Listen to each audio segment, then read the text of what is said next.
ಕಳೆದ 30-35 ವರ್ಷಗಳಿಂದ ಈ ರಾಜ್ಯದಲ್ಲಿ ಮಾದಿಗರು ತಮಗೆ ಸಿಗಬೇಕಾದಂಥ ಮೀಸಲಾತಿ ನಮ್ಮ ಜನಸಂಖ್ಯೆಗೆ ಅನುಗುಣವಾಗಿ ಸಿಗ್ತಾ ಇಲ್ಲ ಅಂತಂದೇಳಿ ಹೋರಾಟವನ್ನು ಮಾಡ್ಕೊಂಬಂದಿದ್ದೀವಿ.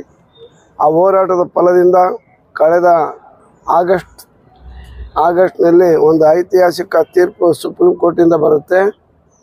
ಒಳ ಮೀಸಲಾತಿ ಮಾಡುವಂಥ ಅಧಿಕಾರ ರಾಜ್ಯ ಸರ್ಕಾರಕ್ಕಿದೆ ಅಂತೇಳಿ. ಅದು ಬಂದ ತಕ್ಷಣವೇ ಇಲ್ಲಿನ ನಮ್ಮ ಮುಖ್ಯಮಂತ್ರಿಗಳು ಸಿದ್ದರಾಮಯ್ಯನವರು ಅದನ್ನ ಸ್ವಾಗತ ಮಾಡಿ ಅನುಷ್ಠಾನಕ್ಕೆ ತರ್ತೀನಿ ಅಂತಂದು ಹೇಳಿದ್ದಾರೆ. ಅಕ್ಟೋಬರ್ 28ನೇ ತಾರೀಕು ನಡೆದಂಥ ಸಚಿವ ಸಂಪುಟದಲ್ಲಿ ಅವರು ನಾಗಮೋಹನ್ ದಾಸ್ರವ್ರನ್ನ ನೇಮಕ ಮಾಡ್ತಾರೆ.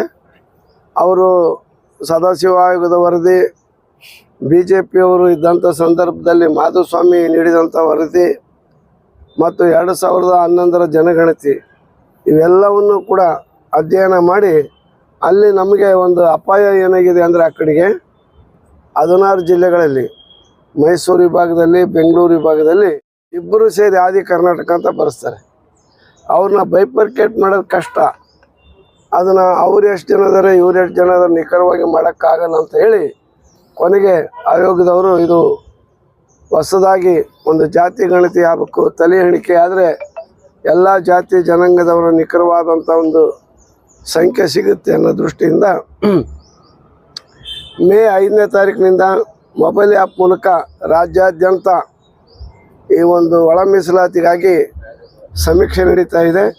ಆ ಸಮೀಕ್ಷೆಯಲ್ಲಿ ಸ್ವಲ್ಪ ಆರಂಭದಲ್ಲಿ ಗೊಂದಲವಾದವು.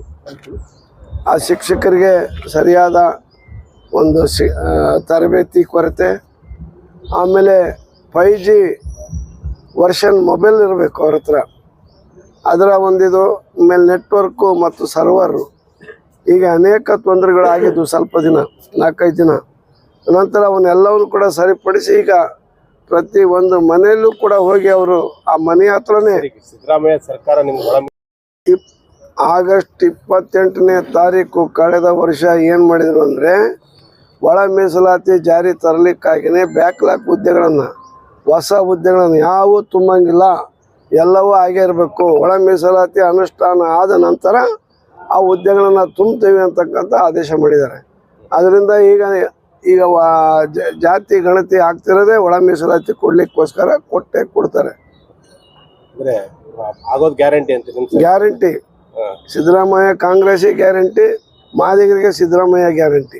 ಒಂದು ವೇಳೆ ಆಗುತ್ತಲ್ಲ, ಆಗದಿದ್ರೆ ಅನ್ನೋದು ಪ್ರಶ್ನೆನೇ ಬರಲ್ಲ. ಜೂನ್ ತಿಂಗಳಲ್ಲಿ ನಾವು ತಗೊಳ್ತೀವಿ ಒಳ ಮೀಸಲಾತಿ. ಸುಪ್ರೀಂ ಕೋರ್ಟ್ ಹೇಳಿದೆ 35 ವರ್ಷ ಹೋರಾಟ ಮಾಡಿದ್ದೇವೆ. ಚುನಾವಣೆ ಪ್ರಣಾಳಿಕೆಯಲ್ಲೂ ಕೂಡ ಕಾಂಗ್ರೆಸ್ ಪಾರ್ಟಿ ಸದಾಶಿವ ಆಯೋಗದ ವರದಿ ಜಾರಿ ತಂದು ಒಳ ಮೀಸಲಾತಿಯನ್ನು ಜಾರಿ ತರ್ತೀವಿ ಅಂತಲೂ ಕೂಡ ಹೇಳಿದ್ದಾರೆ. ಅದರಿಂದ ಅವರ ಗ್ಯಾರಂಟಿಗಳಲ್ಲಿ ಇದೊಂದು ಗ್ಯಾರಂಟಿ, ಒಳ ಮೀಸಲಾತಿ ಕೊಡೋದು. ರಾಜಕಾರಣದಲ್ಲಿ ಒಬ್ರಿಗೊಬ್ರು ಏನು ವಾಕ್ಸಮರ ನಡೆಸ್ತಿರ್ತಾರೆ, ಅದರಲ್ಲಿ ಎಲ್ಲೇ ಮೀರಿ ಹೋಗಂತದ್ದು. ಇವ್ರಿಗೆ ಸರೋಜಿನಿ ನಾರಾಯಣ ಸ್ವಾಮಿ ಅವರು ಪ್ರಿಯಾಂಕ್ ಖರ್ಗೆ ಅವರಿಗೆ ನಾಯಿಗೆ ಹೋಲಿಸಿ ಮಾತಾಡೋದು. ಈಗ ನಾಳೆ ಪ್ರತಿಭಟನೆ ಇಟ್ಕೊಂಡಿದ್ದಾರೆ ಇವರು ಖರ್ಗೆ ವಿರುದ್ಧ. ನೋಡ್ರಿ, ಯಾವಾಗಲೂ ಕೂಡ ಆರೋಗ್ಯಕರವಾಗಿ ಮಾತಾಡಬೇಕು, ಎಲ್ಲೇ ಮೀರಿ ಮಾತಾಡಬಾರ್ದು. ಒಂದು ವಿರೋಧ ಪಕ್ಷದ ನಾಯಕ ಸ್ಥಾನದಲ್ಲಿ ಇರ್ತಕ್ಕಂಥವ್ರು ಭಾಳ ಗೌರವವಾಗಿ ನಡ್ಕೋಬೇಕು. ಒಂದು ವಿರೋಧ ಪಕ್ಷದ ನಾಯಕ ಇವರಿಂದ ಗೌರವ ಬರಬೇಕು. ಅದರಿಂದ ಯಾವುದೇ ಬಾಯಿ ಇದೆ ಅಂತ ಏನು ಬೇಕಾದೆಲ್ಲ ಮಾತಾಡಬಾರ್ದು. ಬೇಕಾದಷ್ಟು ಭಾಷೆ ಇದೆ ಟೀಕೆ ಮಾಡಲಿಕ್ಕೆ. ಸಂಸದೀಯ ಪದಗಳಲ್ಲೇ ಮಾತಾಡಬೇಕು. ಆ ಸಂಸದೀಯ ಪದಗಳನ್ನು ಬಳಸಕೂಡದು. Thank you sir.